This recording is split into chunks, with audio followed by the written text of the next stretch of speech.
قرآن مجید کا 25واں پارہ، سورہ حامیم سجدہ ابھی جاری ہے۔ اسی سورہ مبارکہ کی آیت نمبر 51 میں اللہ تبارک و تعالیٰ نے فرمایا کہ جب ہم انسان پر کوئی انعام کرتے ہیں تو وہ منہ پھیر لیتا ہے اور پہلو بچا کر ہم سے دور ہو جاتا ہے، اور جب اس پر کوئی مصیبت آتی ہے تو لمبی چوڑی دعائیں کرنے لگ جاتا ہے۔ یعنی اللہ کی ذات سے وہ خود غرضی اور ذاتی منفعت پر مبنی تعلقات قائم کرتا ہے، مگر اس کے احکام کو فراموش کر دیتا ہے۔ ہمارے ہاں تو یہ رواج بن گیا کہ وہ میٹرک کے طالب علم پیپر شروع ہوتے ہیں تو نمازی ہو جاتے ہیں۔ میٹرک کا بچہ، اس کے ذہن میں یہ بات آتی ہے کہ اب چونکہ پیپر ہیں تو لہذا نماز پڑھو۔ تو اللہ فرماتے ہیں کہ یہ خود غرضی کا رشتہ، یعنی جب میں کوئی نعمت کرتا ہوں، جب اچھا یہ بتائیں کہ زیادہ نماز کب پڑھنی چاہیے؟ زیادہ تو پڑھنی چاہیے جب رزلٹ اچھا آ جائے، شکر کے طور پر۔ لیکن ہم کیا کرتے ہیں، اس وقت بھول جاتے ہیں۔ ایک دوست کے ہاں بیٹا پیدا ہوا تو اس نے 15 من مٹھائی بانٹی، تو اب سوال یہ ہے کہ یہ تو نے لوگوں میں بانٹ دی، اللہ کی بارگاہ میں شکرانے کے بھی 2 نفل پڑھے کہ نہیں پڑھے؟ وہاں بھی تو حاضر ہوا۔ تو اللہ فرماتے ہیں خود غرضی کا رشتہ انسان میرے ساتھ رکھتا ہے۔ پھر مزید بتایا کہ انسان کو تکلیف پہنچنے کے بعد اللہ کوئی رحمت عطا کرے تو وہ اسے انعام الہی سمجھنے کی بجائے اپنا حق سمجھتا ہے۔ تو میں نے محنت کی تھی، مجھے ملنا ہی تھا۔ اگر اللہ کوئی چیز عطا کرتا ہے تو وہ کہتا ہے میری مشقت ہے، میرا حق ہے، معاذ اللہ، اپنا استحقاق سمجھتا ہے اور قیامت کا انکار کرنے لگتا ہے، اور یہ کہتا ہے کہ اگر قیامت آ بھی گئی تو مجھے وہاں بھی یہ سب نعمتیں حاصل ہو جائیں گی۔ اللہ تعالیٰ فرماتا ہے کہ ہم کافروں کو ان کے اعمال بد کا مزہ سخت عذاب کی شکل میں چکھائیں گے۔ اس سے آگے پھر سورہ شورا شروع ہوتی ہے۔ شورا کا معنی مشورہ، شورا کا مطلب ہوتا ہے مشاورت، یعنی قرآن مجید نے پوری ایک سورت کا نام ہی سورہ شورا رکھ دیا ہے۔ آپ کو پتہ ہے نبی پاک صحابہ سے مشورہ کرتے تھے، اور پیچھے آپ پڑھ رہے ہیں کہ کہا محبوب وشاورہم فی الامر، آپ کچھ کاموں میں نا اپنے غلاموں سے مشورہ لے لیا کریں، ان کی عزت میں اضافہ ہوگا۔ تو مشورہ کرنا چاہیے، مشورہ حضور کی سنت ہے۔ اور کئی دفعہ ایسے بھی ہوتا تھا کہ نبی پاک علیہ السلام صحابہ سے مشورہ فرماتے تھے تو حضور کی رائے بعض اوقات کچھ اور ہوتی تھی، صحابہ کی رائے اور ہوتی تھی۔ تو اگر زیادہ صحابہ کی رائے اور ہوتی تو اللہ کے نبی صحابہ کی رائے پہ عمل کرتے۔ یہ بڑی خاص بات ہے۔ حضور کا جو علم ہے نا وہ وحی کے ذریعے ہے، نبی پاک کا علم اللہ کا عطا کردہ ہے۔ حضور نے جنگ احد کے موقع پر صحابہ سے مشورہ کیا۔ حضور نے فرمایا کہ میرا تو ارادہ یہ ہے کہ اندر رہ کے جنگ لڑی جائے، باہر نہ جایا جائے۔ تو کچھ صحابہ کہنے لگے کہ نہیں حضور کافر سمجھیں گے، ڈر گئے۔ تو ہم نے بدر میں ان کو بھگا دیا تھا جب 313 تھے، تو اب تو ہم 1000 کے قریب ہیں، باہر جا کے لڑیں گے۔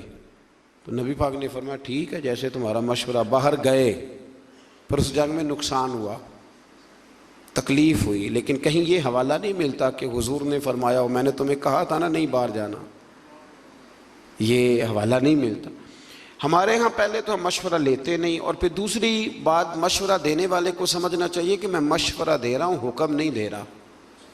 مشورہ قبول بھی کیا جا سکتا ہے، رد بھی کیا جا سکتا ہے۔ میں پیچھے آپ کو 22ویں پارے میں بتا آیا ہوں کہ حضرت ابو بکر، عمر، عثمان و علی، طلحہ اور زبیر کے بھی خندق میں مشورے تھے، پر نبی پاک نے بات حضرت سلمان فارسی کی پسند فرمائی تھی۔ تو مشورہ دیں، حکم مشورہ دیا کریں، حکم نہ دیں۔ ٹھیک ہے، مشورہ قبول بھی کیا جا سکتا ہے اور اس کو رد بھی کیا جا سکتا ہے۔ اسی سورہ مبارکہ کی آیت نمبر 8 میں بتایا کہ اگر سب لوگوں کو جبری اطاعت اللہ کی مشیت ہوتی تو سب لوگوں کو ایک دین پر کاربند فرما دیتا، لیکن جزا و سزا کا مدار اختیاری اطاعت پر ہے، اور جو اپنے اختیار سے اطاعت کریں گے وہی رحمت کے حقدار ہوں گے۔ فرمایا میں چاہتا تو تمہیں مجبوراً کلمے پڑھا دیتا، مجبور کر دیتا نماز پڑھنے پر، میں نے تمہیں عقل اور شعور دیا ہے، مرضی سے اطاعت کرو گے تو میں تمہارے اوپر رحمتوں کا نزول فرماؤں گا۔ اور ایک بات سمجھ لیں آپ، یہ بات سمجھ لیں آپ کہ مذہب اسی کا ہے کہ انسان اپنی مرضی سے نیکی کرے۔ یہ لوگ کہتے ہیں نا جی مجھے مطلب کوئی گردن سے پکڑ کے نیکی کرائے، تو وہ نیکی تو نہ ہوئی، وہ تو آپ اونٹ کی ناک میں بھی نکیل ڈال دے تو وہ بھی پیچھے چلنے لگ جاتا ہے، پھر انسان کا اور جانور کا فرق کیا رہا؟ اسی طرح کچھ صاحب کہتے ہیں جی حضرت صاحب کی نظر ہو جائے تو سارے کام، بھئی حضرت صاحب نے رستہ بتانا ہے، اللہ کے رسول سے بڑی کسی کی نظر نہیں تھی، پر حضور بھی رستہ ہی بتاتے تھے۔ حضور نے یوں نظر ڈال کے کوئی اثر کر کے لوگوں کو کلمہ نہیں پڑھایا، حالانکہ میرے محبوب کی نظر کی تو کیا ہی بات ہے۔ ہم لوگ نظر عنایت کا معنی بھی غلط کرتے ہیں۔ نظر عنایت کا یہی معنی ہے کہ جو تجھے کچھ دے رہا ہے نا، وہ تجھے تبلیغ بھی اس طرح کی کرے کہ تیرے دل میں اتار دے، اور پھر تیرے لیے دعا بھی کرے، یا اللہ جو میں نے کہا ہے نا اس پر فضل فرما، اسی کو نظر عنایت۔ اب اگر نظر عنایت کا اب یہ ترجمہ کریں کہ مجھے رسیاں ڈال دی جائیں اور نظر اس طرح کی ہو کہ مجھے کھینچ کے مسجد میں پیر صاحب پہنچائیں، تو یہ معنی غلط ہے۔ اللہ فرماتے ہیں میں جبراً اطاعت نہیں کراتا، میں اختیار دیتا ہوں۔ کہتے ہیں نظر کرم کرے میں نمازی بن جاؤں۔ وہ خدا کے بندو، نمازی بننے کے لیے آپ کے پاس دیکھیں نا، آپ ایم اے کر لیں، پی ایچ ڈی کر لیں، ایم فل کر لیں، ایم بی بی ایس کر لیں، پر قیامت کے دن جو نماز کا سوال ہوگا اس کا تو پہلے سے پتہ ہے کہ نہیں؟ ماں باپ کو راضی رکھنا چاہیے، اس کا پہلے سے پتہ ہے کہ نہیں؟ اس کے لیے کسی شخص کا پروفیسر، لیکچرار، عالم، فاضل، انجینئر ہونا ضروری؟ تو اللہ جبراً اطاعت نہیں کراتا، عقل دیتا ہے، عقل کے مطابق چلے۔ آیت نمبر 10 سے اختلاف کی صورت میں اللہ تعالیٰ کی طرف رجوع کرنے کا بیان ہے کہ جب حالات بالکل ہی سمجھ میں نہ آئیں تو پھر رب کی بارگاہ میں عرض کرو کہ یا اللہ ہدایت کا رستہ واضح فرما، پھر اللہ کرم فرماتا ہے۔ جو آخرت کی جزا کے طلبگار ہیں ان کے لیے آخرت کی نعمتوں میں اضافہ ہوگا، اور جو صرف دنیا کے طلبگار ہیں ان کا آخرت میں کوئی حصہ نہیں ہوگا۔ ایک بندہ سویرے دکان پہ جاتا ہے تو اس لیے سے جاتا ہے کہ میں نے کھول کے مال کمانا ہے، اس نے دنیا کمائی، اس کا آخرت میں کوئی حصہ نہیں۔ لیکن ایک بندے نے سویرے دکان کھولی کہ میں رزق حلال کماؤں گا، میں لوگوں کے سامنے ہاتھ پھیلانے سے بچوں گا، اور پھر جو کماؤں گا نا اس میں اللہ کے غریب بندوں کی مدد بھی کروں گا، تو اب اس دکان کھولنے میں آخرت کا حصہ بھی شامل ہو گیا ہے۔ ہم نے بہت ساری نیتیں، بہت سارے ارادے صرف دنیا داری کے کیے ہوئے، دنیا داری کے۔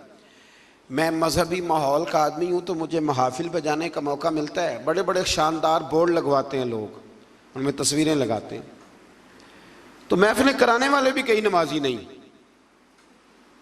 میں کئی دفعہ پوچھتا ہوں کہ یار یہ اس کو کیا سمجھتے ہو، مثلاً اتنے بڑے خطیب کی تم نے تقریر کرا لی ہے اور تم نماز تک نہیں پڑھتے، تو کوئی رسم تھوڑی ہے۔ اور ایک دو سے تو میں نے اتنا پوچھ لیا کہ بتاؤ ثواب کی بھی نیت ہے کہ نہیں، کہ یا اللہ ہمیں اس کا تو ثواب، یہ بھی نیت ہے کہ نہیں؟ آپ حیران ہوں گے کہ کچھ کی صرف اتنی نیت ہوتی ہے کہ چلو بورڈ پہ فوٹو آنی چاہیے، کیونکہ الیکشن ہے، نہیں تو محفل ہی کرا لیتے، فوٹو تو آئے گی نا۔ تو اس سے ارادہ چونکہ دنیا کا کیا تو ملے گی بھی صرف، یاد رکھیں ملے گی بھی صرف۔ اب میں بڑی بات کر رہا ہوں، اگر آپ کی سمجھ میں نہ آئے تو پھر میں کھول کے بتاتا ہوں۔ آپ بہت بڑے درویش کی بارگاہ میں چلے جائیں، ارادہ یہ ہو کہ یہ دعا کرے گا تو میری دکان زیادہ چلے گی، تو دکان ہی چلے گی، دل کوئی نہیں چلے گا، چلے گی دکان۔ تو آپ جتنے مرضی بڑے مولوی کو بلا لیں، لیکن آپ کا ارادہ ہی کچھ اور نہیں ہے تو پھر آپ کو ملے گا کیسے؟ بڑی دفعہ پہلے میں کہہ چکا ہوں، پھر دہراتا ہوں کہ خیرات لینی ہو تو پیالہ تو سیدھا ہونا چاہیے نا، تو پیالہ ہی سیدھا نہ کرے۔ تو دنیا میں جو بھی آپ کام کریں، جو بھی، اس میں صرف دنیا کی نیت نہ کریں، کچھ نہ کچھ ارادہ آخرت کا بھی کچھ نہ کچھ ارادہ کر لیں، مہربانی کریں۔ میں کبھی کبھی پیار کرتا ہوں، مجھے محبت ہے نعت خوانوں سے، مجھے محبت ہے واعظین سے، مجھے محبت ہے قاریوں سے، پر ایک دو نعت خواں، آپ سمجھ ہی گئے ہوں گے میں کن نعت خوانوں کی بات کر رہا ہوں۔ ایک دو نعت خواں سے میں نے کہا، ایک دو محفل میں کہ کوئی ایک دو محفل مفت بھی پڑھو، مرنا بھی جے، کوئی کام آخرت کے لیے بھی کر لو، دنیا سے بھی جانا ہے، مطلب ہر محفل جو ہے وہ تم نے اس کا ریٹ رکھا ہوا ہے، ایک دو فری بھی کر لو، چلو دنیا سے بھی جانا ہے۔ اور یہ کتنا ظلم ہے کہ بندہ دین کا نام بھی لے تو دنیا اکٹھی کرنے کے لیے، دین کا نام لے تو دنیا جمع کرنے کے، اس سے باہر آئیں۔ میں کہا کرتا ہوں کہ اور بڑے تماشے ہیں پیسے جمع کرنے کے اور بندے جمع کرنے کے، دین کا نام لے کے تو نہ یہ کام کرو، وہ تو اللہ نے وعدہ کیا ہے ویسے ہی اپنے فضل سے عطا فرما دیتا ہے۔ تو پھر آیت نمبر 23 میں فرمایا کہ محبوب آپ کہہ دیں قُل لَا أَسْأَلُكُمْ عَلَيْهِ أَجْرًا۔ یہ ذرا تھوڑی زیادہ توجہ سے سنیں۔ نبی پاک صلی اللہ علیہ وسلم کے نا بہت زیادہ اخراجات تھے، گھر میں 11 ازواج ہیں، حضور صلی اللہ تعالیٰ علیہ وسلم 9 تو ایک وقت میں رہتی تھی، اور صاحبزادیاں ہیں، خرچے ہیں، مہمان بڑے آتے ہیں۔ یہ آستانوں پہ علماء اور مشائخ کے پاس کبھی صرف آپ چائے پانی کا خرچہ ہی شمار کر لینا کتنا ہوتا ہے، اور آپ جس کو نہیں پلائیں گے وہ کہے گا کہ اخلاق ہی کوئی نہیں۔ بھئی اخلاق کے ساتھ جیب کی بھی تو ضرورت ہوتی ہے نا۔ تو صحابہ نے نا پلٹ کر دیکھا کہ نبی پاک علیہ السلام کے اخراجات زیادہ ہیں اور آمدن کوئی نہیں۔ حضور اعلان نبوت سے پہلے تجارت فرماتے تھے، اور یہ جو دین کا کام ہوتا ہے نا، یہ دین کا کام کرتے ہوئے اگر آپ کسی کو کہیں نا ساتھ کچھ اور بھی کر تو ممکن نہیں رہتا۔ اس لیے نبی پاک صلی اللہ تعالیٰ علیہ وسلم سے ہی یہ سلسلہ رہا کہ سرور کائنات علیہ الصلاۃ والسلام نے پھر کاروبار چھوڑ دیا اور حضور صرف دین کی بات کرتے۔ صحابہ نے جب یہ ملاحظہ کیا تو اب انہوں نے نا ایک دن بیٹھ کے مشورہ کیا، یار عجیب بات نہیں، جو جاتا ہے حضور کے دروازے سے خالی نہیں آتا، لیکن بظاہر آمدن کوئی نہیں۔ ایک پروگرام بنایا کہ تھوڑے تھوڑے پیسے نا ہر مہینے جمع کریں گے، ہر مہینے، اور حضور کی بارگاہ میں نذرانہ پیش کریں گے۔ سب نے پیسے جمع کیے اور ڈیوٹی لگائی حضرت عباس کی جو نبی پاک کے چچا ہے، کہ یہ حضور کی بارگاہ میں عرض کریں کہ یا رسول اللہ یہ ہم کچھ دے تو نہیں سکتے جو آپ نے تبلیغ کی ہے، پر چلو یہ تھوڑا سا نذرانہ ہے۔ حضرت عباس لے کے گئے، حضور کی بارگاہ میں پیش کیا۔ محبوب نے کیا فرمانا تھا، رب نے قرآن ہی نازل فرما دیا۔ فرمایا محبوب قُل لَا أَسْأَلُكُمْ عَلَيْهِ أَجْرًا إِلَّا الْمَوَدَّةَ فِي الْقُرْبَى۔ ان سے فرما دو کہ طائف میں پتھر کھانے سے لے کر احد میں دانت شہید کرانے تک میں نے تمہارے لیے بڑی محنت کی ہے، پر میں تم سے کوئی اجر نہیں مانگتا۔ ہاں اگر کچھ دینا ہی ہے نا تو میرے قریبیوں سے پیار کرتے رہنا، میری فاطمہ سے پیار کرنا، میرے علی سے پیار کرنا، عائشہ، ختیجہ، حفصہ اور سودا سے پیار کرنا، حسن سے پیار کرنا، حسین سے پیار کرنا، ان سے پیار کرنا۔ اور پھر صحابہ نے محبت کر کے دکھائی، انہوں نے پھر اس آیت پر عمل کر کے دکھایا۔ جب صحابہ میں وظیفے بانٹ رہے تھے نا حضرت عمر کے زمانے میں، تو سب کو 25-25 ہزار دینار ملے۔ حضرت عمر کے صاحبزادے عبداللہ ابن عمر بدر میں بھی شریک تھے، احد میں بھی شریک تھے، خندق میں بھی انہیں 25 ہزار ملا۔ حسن حسین کی باری آئی تو عمر نے 50-50 ہزار دینار دیا۔ حضرت عمر کے بیٹے نے گھر جا کے اماں سے شکایت کی کہ اماں میں تو نبی پاک کے زمانے میں جہاد کرتا تھا تو حسن اور حسین تو بچے تھے، تو آج وظیفے دینے کی باری آئی ہے تو ابا نے ان کو زیادہ دیا، مجھے کم دیا، تو میری تو ضرورت نہیں، تو آپ بات کریں۔ تو اماں نے بھی بڑے طریقے سے لے کے حضرت عمر سے بات کی، کیونکہ ڈائریکٹ تو شیر کے قریب جاتا ہی کوئی نہیں نا، آپ کو پتہ ہے۔ بڑے طریقے سے نا دائیں بائیں ہو کے بڑے سلیقے سے کہا، بچہ یہ بات کہہ رہا تھا، تو حضرت عمر کہنے لگے چل پتر کے پاس چلتے۔ جا کے بیٹے کو کھڑا کر کے بتایا، کہنے لگے پتر اٹھ ذرا، کیا کہا تو نے حسن حسین کو زیادہ کیوں دیا؟ فرمایا بتا تیری نانی کا نام بھی ختیجہ ہے، بتا تیری اماں کا نام بھی فاطمہ ہے، تیرے باپ کا نام علی ہے، کیا تیرے نانا کا نام بھی محمد مصطفیٰ ہے؟ فرمایا پتر میں نے باقیوں کو خدمت دیکھ کے دیا ہے، حسن اور حسین کو نسبت دیکھ کے دیا ہے۔ دین میں محبت اہل بیت کا بڑا ہی درجہ ہے۔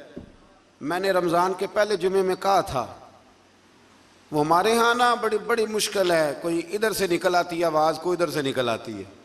میں نے پہلے جمعے کہا تھا تو مجھے کچھ لوگوں نے کہا کہ جناب آپ نے فکرے جانچ تول کے کہے ہیں۔ میں نے کہا کہ میری کوشش ہوتی ہے، میں تو روٹین میں بھی بات سوچ سمجھ کے کرتا ہوں، روٹین میں بھی، تو پھر بیان کرتے وقت کیسے یہ ہو سکتا ہے؟ میں نے کہا میں آج بھی کہتا ہوں کہ 5 نمازیں پابندی سے پڑھے، اور جب سے بالغ ہوا ہے تب سے پڑھے، ہر سال حج کرے، ہر سال رمضان کے روزے رکھے، صبح سے شام تک خیرات کرے، اور اگر مصطفیٰ کریم کے اہل بیت سے پیار نہیں نہ کرے گا تو بے ایمان کا بے ایمان مرے گا. ہاں یہ پکی بات ہے, کوئی گنجائش نہیں, کوئی دو رائے نہیں. اس لیے کہ رسول اللہ کے گھر والوں کی محبت ایمان ہے. او بھائی میں آپ کو کیا بتاؤں, گھر والوں کی محبت یہ ایمان ہے. میں اپنے ایک بزرگوں کو نا, چلیں بات آتی ہے تو کر دیتا ہوں, تو میں عید دینے گیا. ہوتے ہیں نا ہمارے رسم ہوتی ہے استادوں کو مشائخ کو نذرانہ, ہم نے کیا عید دینی. ابھی میں گیا ایک گھر میں, تو میں اپنے بیٹے کو ساتھ لے گیا, بڑے کو. مجھے وہ کہنے لگے کہ بیٹے کو کیسے لائے ہو. میں کہ حضرت صاحب انہوں دسنا ہے بھی اتنے آمدیاں رہنا ہے.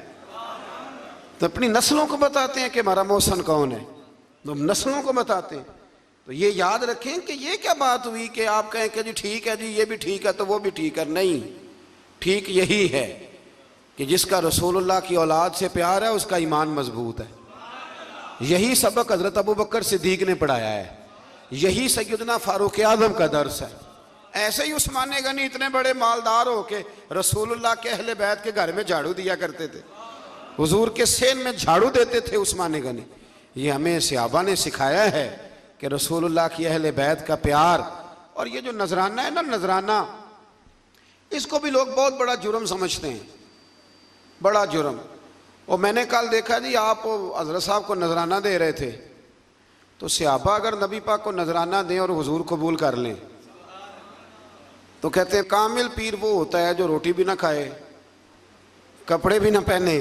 سید ابو البرکات شاہ صاحب تھے لاہور میں, ان کے پاس گجرات کے یا کسی شہر کے کچھ لوگ گئے, کہنے لگے سب کوئی عالم دین دے جمعہ پڑھانا کے لیے. تو حضرت صاحب نے فرمایا کس طرح کا ہو. کہنے لگے اگر اچھا پڑھا لکھا ہو تو کیا ہی بات ہے, مسئلہ بھی بتائے تو کیا ہی بات ہے, اور اگر ممبر پہ بیٹھے سونا لگے تو پھر تو اور ہی کیا ہی بات ہے. تو حضرت صاحب اگر قرآن مجید بھی وہی سنائے نا تراویوں میں تو پھر اس پہ بھی سونے کا سواگا ہے. فرمانے لگے چلو بندوبست کر لیتے ہیں, دو گے کیا, مانا خدمت کیا کرو گے. تو کہنے لگے جی خدمت تو ہم نہیں کر سکتے, غریب لوگ ہیں. تو حضرت صاحب فرمانے لگے پھر میں تمہیں ایک عالم کا پتہ بتاتا ہوں, سونا بھی بڑا ہے, قرآن بھی بڑا اسے آتا ہے, باتیں ساری, اور کھاتا پیتا بھی کچھ نہیں. کہا وہ کون. کہنے لگے جبریل امین کو لے جاؤ, روٹی تو نہ کھائے گا, بس وہ فرشتہ ہے کھاتا پیتا, اس کو لے جاؤ. عجیب فلسفہ ہے نا جی. اور خدا کے بندو صحیح بخاری کی حدیث ہے, صحیح بخاری. نبی پاک نے حضرت عمر کو کچھ دیا تو عرض کی حضور مجھے ضرورت نہیں. تو نبی پاک نے فرمایا جو بن مانگے مل جائے نا وہ اللہ کی طرف سے ہوتا ہے, اسے رکھ لے. تو جب آپ کسی عالم کو, کسی صوفی کو, کسی کو دیتے ہیں تو اس کو سمجھ لیں میں کوئی ماحول نہیں بنا رہا اللہ کے فضل سے, میں کوئی ماحول, یہ باتیں کرتے ہوئے ڈر بھی بڑا لگتا ہے نا, لوگ جدھر مرضی بات کو لے جاتے ہیں. میں کوئی ماحول نہیں بنا رہا. اور اللہ کے فضل سے وہ جو میرے پیر بھائی ہیں نا, یہ جو ہوتے ہیں نا مرید اور شاگرد, ان کا درجہ اولاد کا ہوتا ہے.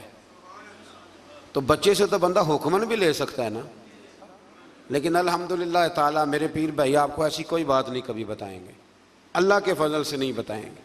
اس نے یہ مزاج نہیں دیا, اس نے یہ طبیعت نہیں دی, اس نے یہ رنگ نہیں دیا, یہ ذوق نہیں ہے ہمارا, ہمیں سکھایا نہیں گیا. تو ایسی کوئی بات نہیں, کوئی اس کو ماحول بنانا نہ سمجھے, اس کو کوئی بندہ ماحول بنانا نہ سمجھے. لیکن جو بات درست ہے وہ درست ہے. علماء کی, مشائخ کی, بزرگوں کی, جہاں جہاں آپ ہیں آپ وہاں ان کی خدمت کرنے کی کوشش کریں.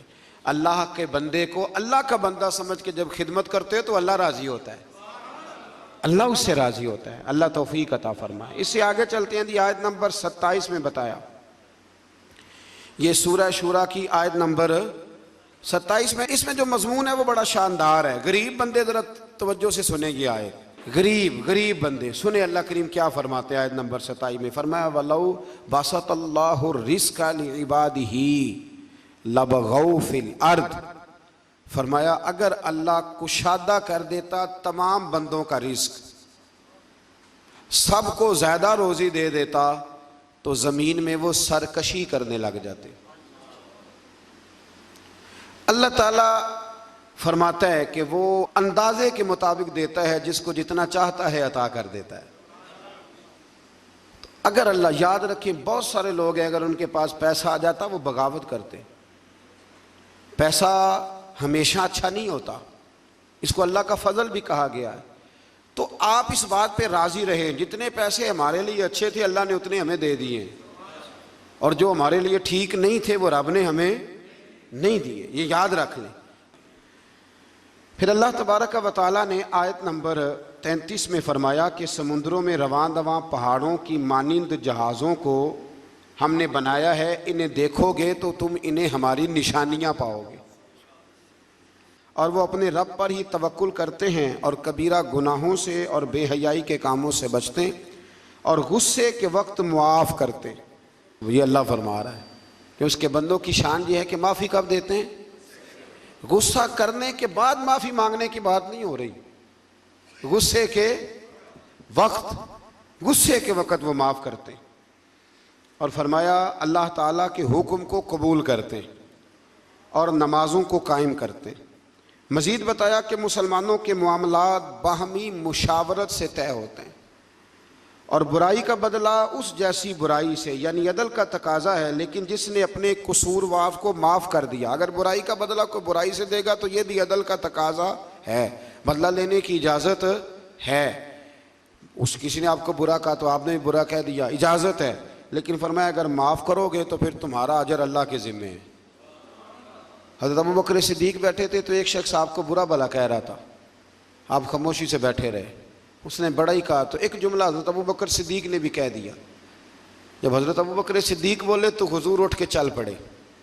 حضرت صدیق اکبر پیچھے دوڑے، یا رسول اللہ جب تک وہ بول رہا تھا آپ بیٹھے رہے، جب میں نے بات کی تو آپ چل دیے۔ تو فرمایا ابوبکر جب تک وہ بول رہا تھا نا تو اللہ نے تیرے سرانے فرشتہ کھڑا کیا ہوا تھا جو تیری طرف سے جواب دے رہا تھا، اور جب تو خود بولا ہے نا جواب میں، جب تو خود بولا ہے تو فرشتہ اٹھ کے چلا گیا تو میں بھی آ گیا ہوں، تو یہ بہتر نہیں کہ فرشتے ہی جواب دیں، تو ہمیں کیا ضرورت پڑی ہے؟ لیکن ہم اللہ خیر کرے، او ہو ماں بدولت کو بات کر دی، یعنی مجھے ہی کہہ دیا ہے وہ، یعنی کہ میں، یہ تو بات کی بات ہے نا، کوئی گاڑی کراس کر کے دیکھے تو صحیح، پھر اس کو سزا ملتی ہے، 2-3 دفعہ اس کے آگے بریک لگائی جاتی ہے، اس کو بتایا جاتا ہے کہ ہمیں بھی گاڑی چلانی آتی ہے، تو پھر کیا ہوتا ہے؟ اس سے معاشرہ ٹھیک ہو گیا ہے اینٹ کا جواب پتھر سے دینے سے؟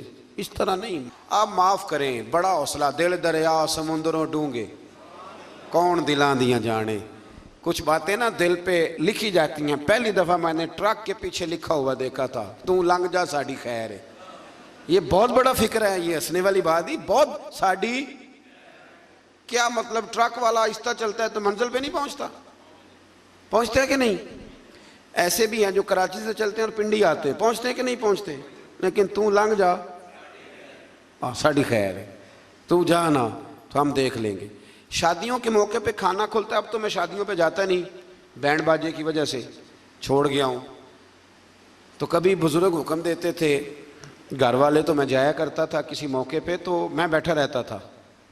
وہ کھانا آپ کو پتہ ہے نا، کھانا شادی پہ لوگ آخری کھانا سمجھ کے کھاتے ہیں، اور بڑے بڑے مہذب لوگ، ناراض نہ ہوئیے گا، بڑے بڑے سیانے لوگ، یعنی وہ بھی کھانا کھا رہے ہوتے ہیں، کئی دفعہ ان کے کپڑے بھی کھانا کھا رہے ہوتے ہیں، اور کوئی کان میں یہ بھی بتا دیتا ہے کہ جتنی بوٹیاں ساری ڈال لو، پتہ نہیں پلیٹ دوبارہ آئے گی کہ نہیں آئے گی۔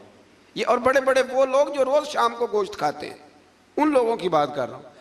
تو میں کئی دفعہ بیٹھا رہتا ٹیبل پہ، تو کئی سیانے بندے ملتے، کہتے بیٹھے نہیں گل باندھی، ہاں مولوی صاحب بیٹھے نہیں گل باندھی۔ تو میرا دل کرتا انہیں بتانے کو، جب میرے سامنے لوگ 4 قسم کے کھانے لا کے رکھتے تو میں کہتا نہیں، بات بن جاتی ہے، اور بیٹھے رہنے سے، صبر کرنے سے ہی بات بنتی۔ وہ جو کوشش ہے وہ اور چیز ہے، اور یہ کوشش نہیں، یہ معاملہ، اور آپ تھوڑا سا انتظار کریں۔ میرے ابا جی ایک بات کہا کرتے تھے، کہتے تھے بیٹے جب میں کسی کی بیٹی کی شادی میں جاتا ہوں تو میری کوشش ہوتی ہے میں کھانا نہ کھاؤں، دیکھ لوں لوگ روٹی کھا لینا تو پھر، اور بڑی بات مجھے نقش رہ جاتی ہے اپنے بزرگوں کی، وہ فرمایا کرتے تھے کہ بیٹی کی شادی میں ایک پلیٹ کم پڑ جائے نا تو بچی جب تک زندہ رہتی ہے اسے تانے ملتے ہیں، لوگ معافی نہیں نہ دیتے۔ تو فرمایا کرتے تھے کہ کوشش کرو کسی کی بیٹی کی شادی میں جاؤ تو کھانا نہ، کوشش کرو اینڈ پہ کھاؤ، بارات والے چلے جائیں، فارغ ہو جائیں، پھر کھانا کھاؤ۔ مطلب روٹی تو بندہ روز ہی کھاتا ہے، پر عزت تو روز نہیں نہ ملتی۔ یہ سیانے لوگوں کی باتیں تھیں، کوشش کیجئے گا اس پہ عمل ہو جائے، کوشش کیجئے گا اس پر عمل ہو جائے۔ وہ نا ساری زندگی کی باپ کی کمائی بیٹی کی بارات پہ لگی ہوئی ہوتی ہے، ساری زندگی کی، اور اگر کبھی بیٹی کی ماں کو اور باپ کو دیکھو تو وہ پنڈال میں پاگلوں کی طرح پھر رہے ہوتے ہیں، یا اللہ روٹی نہ کم پڑ جائے، روٹی، اور بڑی مصیبت بنی ہوتی ہے۔ وہ پل صراط کا ٹائم ہوتا ہے، اگر میں کہہ دوں تو غلط نہ ہوگا، وہ پل صراط کا ٹائم ہوگا۔ میں نے شادیاں کر کے دیکھی ہیں بچیوں کی، مجھے اندازہ ہے یہ کتنا کٹھن مرحلہ ہے، لیکن ہم تو 2 منٹ کو پلیٹ بجا کے واپس آ جاتے ہیں، ہمیں کیا پتا کہ کسی کا کس طرح سے وہ ماحول خراب ہوتا ہے۔ اللہ سمجھنے کی توفیق عطا کرے۔ اچھا جی، پھر آگے سورہ زخرف شروع ہو رہی ہے جی۔ اس کے اندر اللہ تبارک و تعالیٰ نے آیت نمبر 11 میں نزول بارش کے ذریعے مردہ زمین کو زندگی دینے سے حیات بعد الموت کا اس بات کیا گیا ہے۔ یعنی اگر زمین بنجر ہوتی ہے تو اس پہ آپ ہل چلا لیں، بیج ڈال دیں، پانی ڈال دیں تو وہ زندہ ہو جاتی ہے، تو اللہ بھی مرنے کے بعد لوگوں کو زندہ فرما لے گا۔ پھر آیت نمبر 12 سے 14 میں تمام چیزوں کے جوڑے بنانے، کشتیوں اور چوپایوں پر سوار ہونے اور سواری کے وقت یہ دعا پڑھنے کا بیان ہے، سبحان الذی سخر لنا ھذا وما کنا لہ مقرنین وانا الی ربنا لمنقلبون۔ پاک ہے وہ ذات جس نے اس سواری کو ہماری قدرت میں کر دیا اور ہم خود اس پر قادر ہونے والے نہیں تھے، اور بے شک ہم اپنے رب ہی کی طرف لوٹنے والے ہیں۔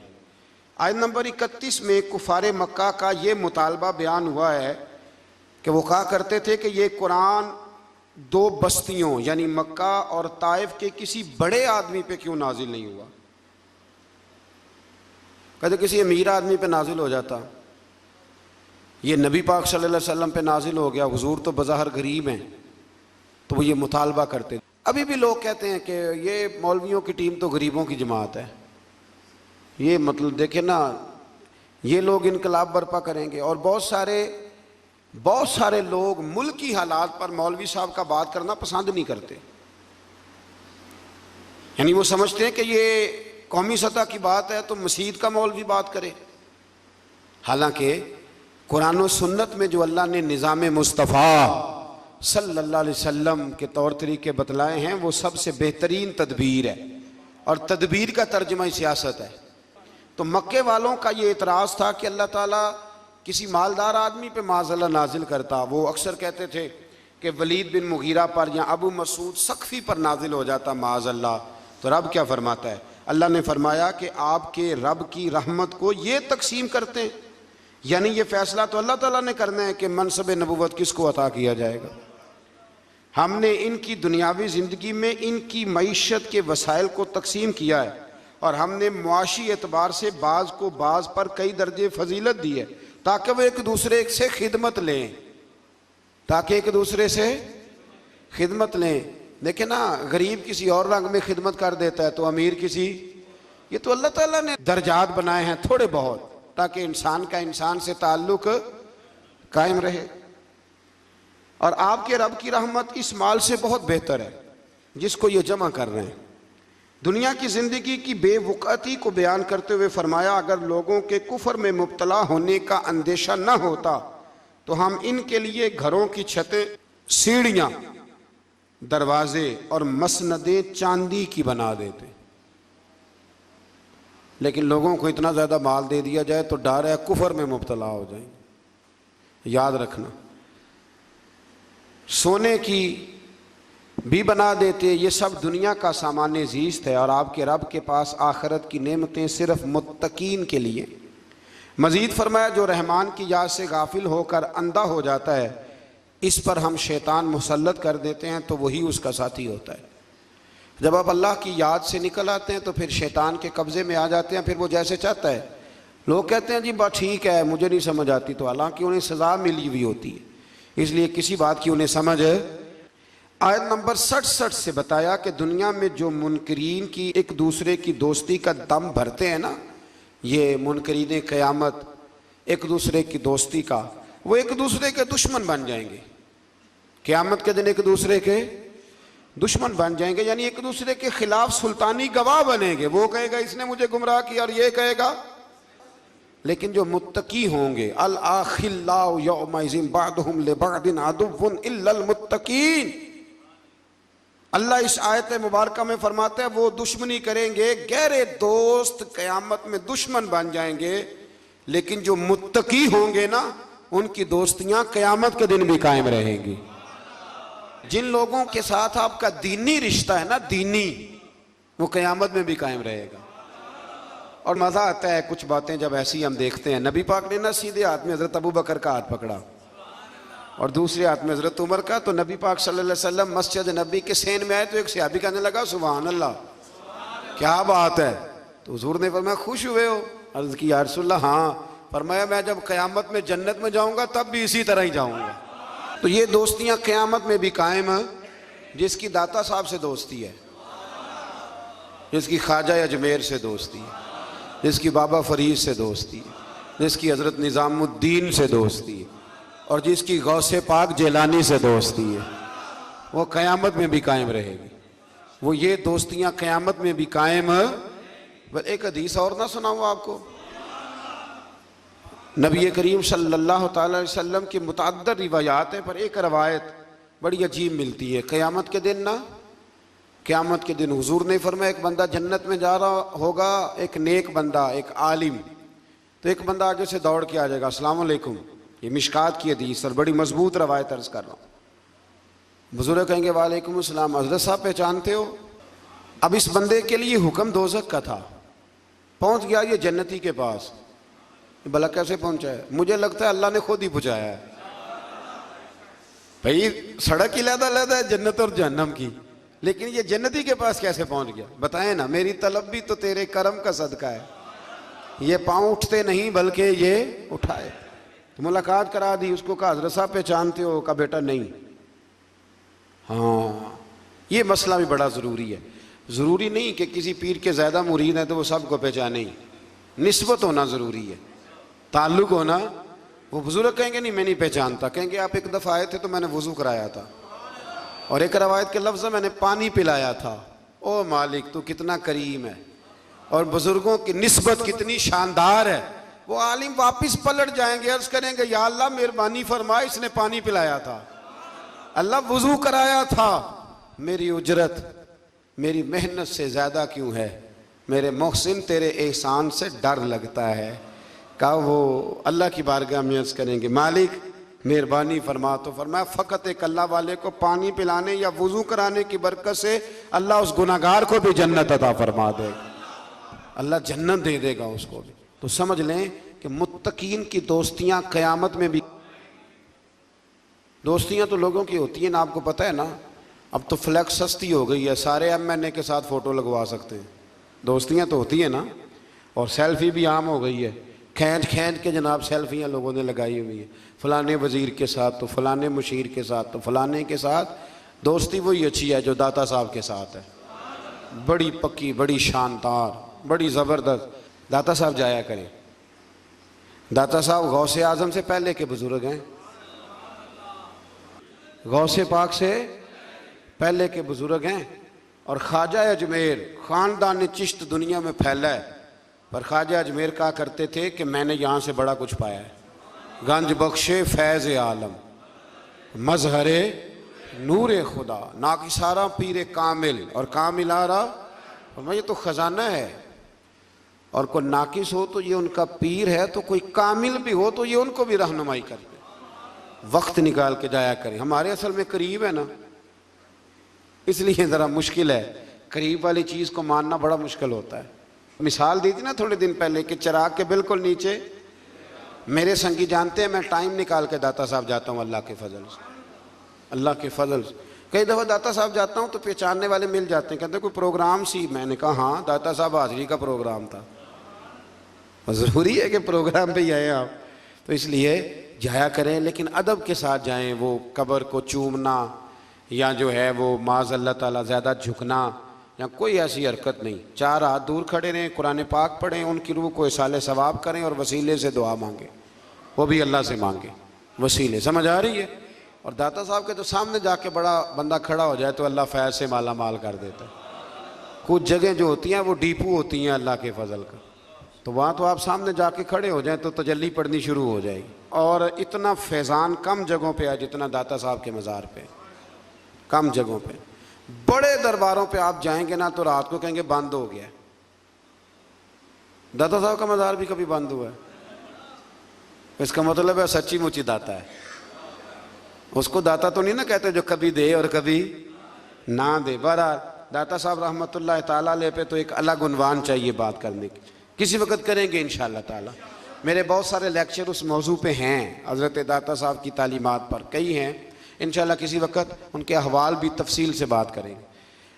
اچھا جی، اس سے آگے پھر سورہ دخان شروع ہوتی ہے. اس کی پہلی آیات میں تو کچھ وہی مضامین ہیں جو پیچھے بیان ہو چکے، اور بالکل شروع میں نا اللہ نے اس خاص رات کا ذکر فرمایا ہے جسے بعض مفسرین نے شب برات کہا ہے، اور بعض نے کہا نہیں، اس سے مراد لیلۃ القدر ہے. اس کی آیت نمبر 25 سے بنی اسرائیل کی نجات اور فرعونیوں کے غرق کیے جانے کے پس منظر میں فرمایا وہ کتنے ہی باغات، چشمے، لہلہاتے کھیتوں، عمدہ محلہ اور وہ نعمتیں جن میں وہ مصروف عیش تھے اپنے پیچھے چھوڑ گئے. اسی طرح ہوا اور ہم نے سب چیزوں کا دوسروں کو وارث بنا دیا. بڑا کچھ چھوڑ گئے نا فرعونی، اور وارث کوئی، وہ ایک ہی دفعہ غرق ہو گئے سمندر میں، تو وارث کوئی، تو ہم جائیں گے تو وارث کوئی. لیکن یہ بات سمجھ میں نہیں آتی، دیر ہو جاتی ہے پھر سمجھ میں آتی ہے. سو ان کی بربادی پر نہ آسمان رویا، نہ زمین، اور نہ ہی انہیں مہلت دی گئی. ان میں ان سب لوگوں کو درس عبرت ہے جو دنیا کی ناپائیدار عیش و عشرت ہی کو اپنا مقصود حیات بنا لیتے ہیں. پھر ایک دن منظر یوں ہوتا ہے کہ سب ٹھاٹھ پڑا رہ جاتا ہے اور انسان رخصت ہو جاتا ہے. سب کا سب یہی پڑا رہ جاتا ہے اور انسان رخصت ہو جاتا ہے. اس بات کو سمجھ لیں، دیکھ لیں کہ زندگی کتنی باقی ہے اور ہمارا نظام اوقات کیا ہے. اللہ تبارک و تعالیٰ اس کی توفیق عطا کرے. اور یہاں یہ بھی فرمایا کہ نہ ان کے مرنے پر زمین روئی نہ آسمان رویا. کچھ لوگ دنیا سے ایسے جاتے ہیں، اس آیت کی تفسیر میں لوگوں نے لکھا ہے کچھ ایسے لوگ جاتے ہیں کہ زمین بھی روتی ہے، آسمان بھی روتا ہے. کچھ جنازے ایسے اٹھتے ہیں کہ لگتا ہے کہ دھرتی کا ذرہ ذرہ روتا ہے، محسوس ہوتا ہے. ہاں، وہ بعض اوقات نہیں لوگوں کو سمجھ ہوتی، بے قدرہ کچھ قدر نہ جاتی، کیتی خوب تسلی ہو، دنیا دار پجاری زردے، کتیاں دے گل ٹلی ہو، بک بک روسن اکھیاں تکیو، ویکھ حویلی کلی ہو، تے کوچ نصیر اساں جدوں کیتی پہ جانی تھر تھلی ہو. کچھ ایسے جنازے اٹھتے ہیں، کچھ ایسے جنازے کہ زمین بھی روتی ہے اور آسمان بھی روتا ہے. بڑی بڑی دنیا آنسو بہاتی ہے. ہوتے ہیں کچھ لوگ. اللہ اکبر. آیت نمبر 38 میں فرمایا کہ ہم نے زمین و آسمان اور جو کچھ اس کے درمیان ہے اس کی تخلیق بطور کھیل نہیں ہوئی. اس کے بعد فرمایا کہ فیصلے کا دن ان سب کے لیے مقرر کیا ہوا ہے. اسی صورت کے آخر میں کفار و مشرکین کی غذا جہنم میں تھوہر بیان کی کہ تھوہر کا درخت جہنمیوں کی غذا ہوگا جو پگھلے ہوئے تانبے کی طرح پیٹوں میں جوش مارے گا، جیسے کھولتا ہوا پانی جوش مارتا ہے. انہیں گھسیٹتے ہوئے جہنم کے وسط میں لے جایا جائے گا، پھر ان کے سر پر کھولتا ہوا پانی ڈالا جائے گا اور یہ صورت عذاب ہوگی. اللہ تعالیٰ محفوظ فرمائے. اللہ اکبر. اس کے بعد متقین کے لیے جنت کی عالی شان نعمتوں کا ذکر ہے کہ وہ مقام امن میں ہوں گے. جنتوں اور چشموں میں وہ باریک اور دبیز ریشم کا لباس پہنے ہوئے آمنے سامنے اکرام کے ساتھ بیٹھے ہوئے ہوں گے. پھر آگے سورۃ الجاثیہ شروع ہوتی ہے. اس کی اندر فرمایا آیت نمبر 7 میں کہ ہر بہتان تراشنے والے بدکار کے لیے ہلاکت ہے. بہتان تراشنے والے بدکار کے لیے. اللہ نے بہتان لگانے والے کو کیا کہا کہ اس کے کردار درست، بہتان نہ لگائیں. جب تک بات پوری نہ پتہ چل جائے اس کو آگے بیان نہ کریں، یہ بہتان ہے. اور جو بہتان تراشنے والے بدکار کے لیے ہلاکت کا بیان ہے جو اللہ تعالیٰ کی آیات کو سننے کے بعد کفر پر ڈٹا رہتا ہے. کفار قریش یہ کہتے تھے کہ دنیا میں جو زیادہ خوشحال اور طاقتور ہوگا وہی آخرت میں بھی خوشحال اور طاقتور ہوگا. اللہ تعالیٰ نے آیت نمبر 21 میں اس کا رد فرمایا کہ اعلانیہ گناہگاروں اور مومنین اور صالحین کی زندگی اور موت برابر نہیں ہوں گی. نہ ان کی زندگی ایک جیسی ہوتی ہے تو نہ ان کی موت ایک جیسی ہوگی. جب زندگی اور موت ایک جیسی نہیں تو قبر حشر کیسے ایک جیسا ہوگا؟ پھر آیت نمبر 23 میں فرمایا کہ پس کیا آپ نے اس شخص کو دیکھا جس نے اپنی خواہشات کو ہی اپنا خدا بنا لیا؟ اس نے اپنی خواہشات کو ہی اپنا معبود بنا لیا. جو دل میں آتا ہے، نفس میں آتا ہے، اس کے پیچھے چل پڑتا ہے. خواہشات کو ہی اس نے خدا بنا لیا. اور اللہ نے اس کو علم کے باوجود گمراہ کر دیا، اور اس کے کان اور اس کے دل پر مہر لگا دی ہے، اس کی آنکھوں پہ پردہ ڈال دیا ہے. پس اللہ کے بعد اس کو کون ہے جو ہدایت دے سکتا ہے؟ تو کیا تم نصیحت قبول نہیں کرتے؟ یعنی ایک طرف اللہ اور اس کے رسول صلی اللہ علیہ وسلم کا حکم ہے، اور دوسری جانب بندے کے اپنے نفس کے مطالبات اور خواہشات، اور اللہ اور اس کے رسول کے حکم کو نظر انداز کر کے اگر اپنے نفس کی خواہشات کی پیروی کرے گا تو خواہ وہ کلمہ پڑھے لیکن عملاً اس نے اپنے نفس کو اپنا معبود بنا لیا. اپنی خواہشات کا جائزہ لیں. جو خواہشات تو اللہ اور اس کے رسول صلی اللہ تعالیٰ علیہ وسلم کے حکم کے تابع ہو اس خواہش کو ضرور پورا کریں، اور جو اللہ اور اس کے رسول کے حکم کے مخالف ہو اس خواہش کو چھوڑ دیں. اور یہ ذہن بنا لے کہ اگر یہاں کچھ خواہشیں چھوڑ دیں گے تو اللہ قیامت میں بڑا کچھ عطا فرمائے گا. کچھ خواہشات سے نکل آئیں، اللہ سمجھنے کی توفیق دے. ایک مسئلہ کسی دوست نے پوچھا ہے، پہلے بھی میں نے ایک دو دفعہ ڈھکے چھپے لفظوں میں کچھ باتیں آپ کی خدمت میں عرض کی ہیں، پھر ایک دفعہ عرض کرتا ہوں. کسی نے پوچھا ہے کہ بہن کو زکوٰۃ لگ جاتی ہے؟ بہن کو زکوٰۃ لگ جاتی ہے، لیکن اگر وہ اپنے گھر میں رہتی ہو اور غریب ہو اس کو زکوٰۃ لگ جاتی ہے. زکوٰۃ بیٹی کو نہیں لگتی چاہے وہ اپنے گھر میں رہتی ہو، اس کا ویسے باپ پہ حق ہے. پوتی کو زکوٰۃ نہیں لگتی اس لیے کہ دادا اس کی نسل کا وارث ہے. بہن کو زکوٰۃ،